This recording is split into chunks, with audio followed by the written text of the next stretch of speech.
ইতিহাস গড়ল পবন কল্যাণের নতুন ছবি। তেলুগু তারকা অভিনেতা পবন কল্যাণের নতুন ছবি দে কল হিম ওজি মুক্তি পেয়েছে বৃহস্পতিবার। মুক্তির আগে যথারীতি হয়েছে প্রচারণা, কিন্তু গণমাধ্যম কিংবা সামাজিক মাধ্যমে ছবিটি নিয়ে তেমন চর্চা দেখা যায়নি। অথচ মুক্তির প্রথম দিনে রীতিমতো ইতিহাস গড়েছে এটি। বিশ্বব্যাপী আয় করেছে 155 কোটি রুপি, যা পবনের কেরিয়ার তো বটেই, এবছরের সর্বোচ্চ ওপেনিং ডে কালেকশন।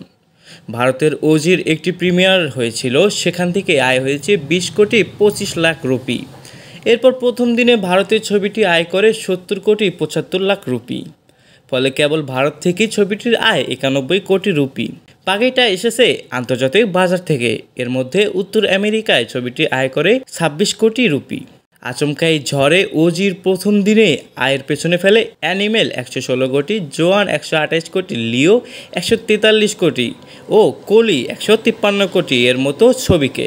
ভিউয়ার্স, এই ছবিকে আপনি কিভাবে দেখছেন তা জানিয়ে আপনার গুরুত্বপূর্ণ মতামতটি কমেন্ট করতে পারেন আমাদের কমেন্ট বক্সে।